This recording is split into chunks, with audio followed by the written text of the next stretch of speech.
Alright, hello everyone. I am back here for a Masters guide for the Earth Day tournament, and this is basically my bag setup here for hole number one. Just trying to, I'll probably switch to sniper, some more common clubs. I like sniper and backbone for the accuracy. Definitely over. I feel 9 out of 10 times, you don't need the extra distance.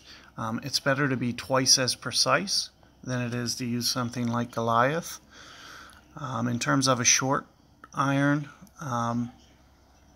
it's really based on more personal preference, in my opinion. But I like to go for a precision bag more. And you see I use claw over thorn a lot. And one of the biggest reason is for easy math. That's, pretty much the biggest. The numbers are very even. 1.5 per ring at Max Club, 3.0 per ring at Min Club. So just makes for really basic win calculations, especially if you use, the method that I use, which is just kind of wing it and run quick math in your head and hit the shot. Aside from that, we should be good to go here. Marlin ball, we're going to switch up. Probably use Kingmaker for you guys.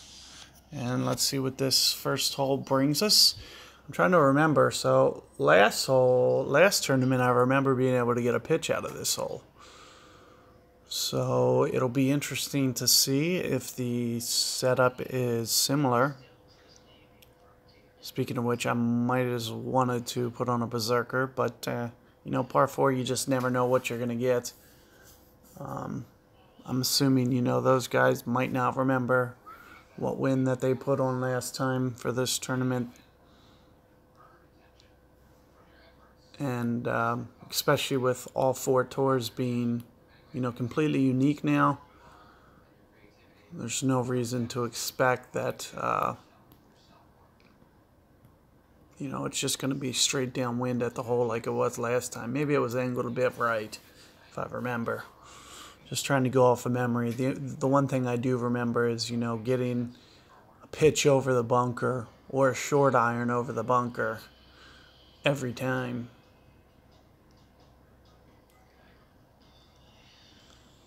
And let's see what we got here.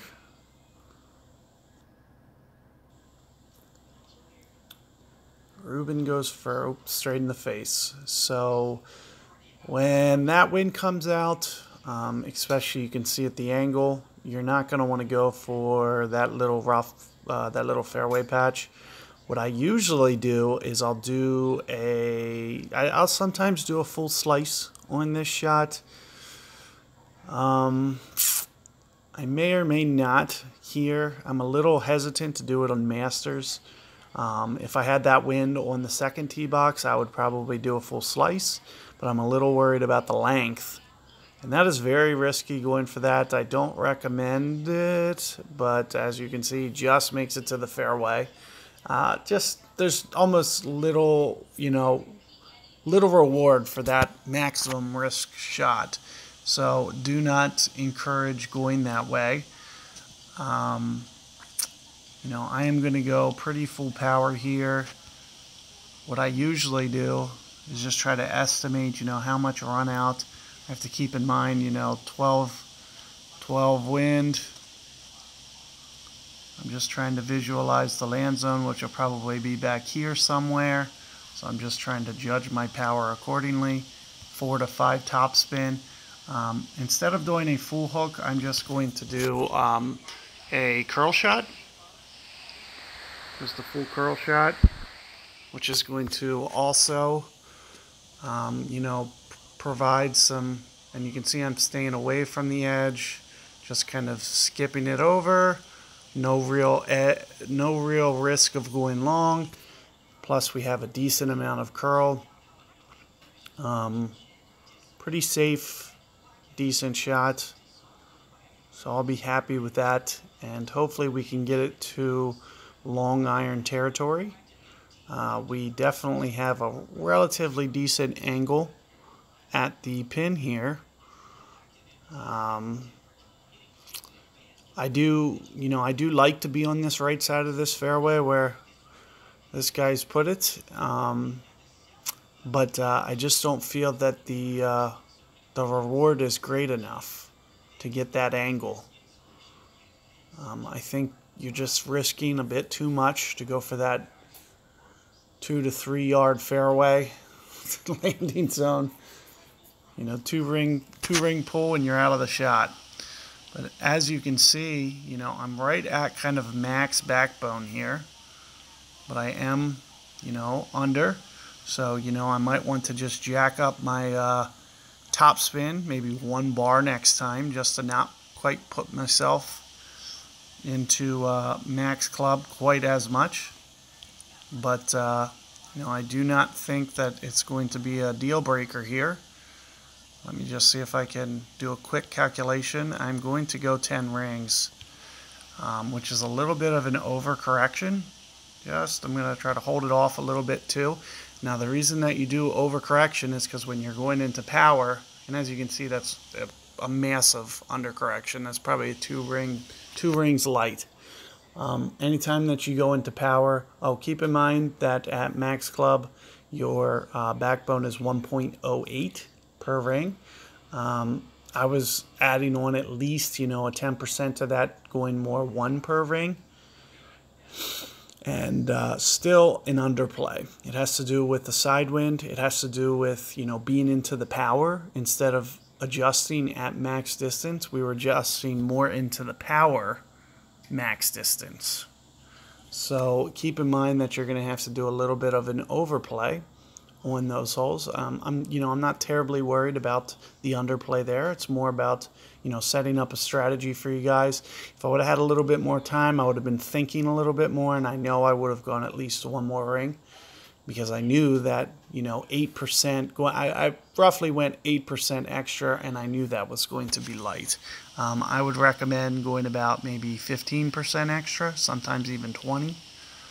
So that's kind of more or less what I would encourage you guys to do.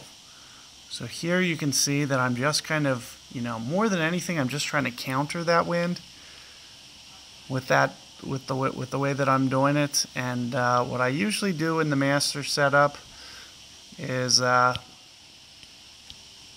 try to do more of this bounce shot off this fairway. Let's see if I can't get it to run out. Not too bad. Not too bad. It's a little off. You do want to hit, looks like I hit a little bit of this downslope on the second bounce. You want to hit a little bit more into that face, get it to slow down a little bit more.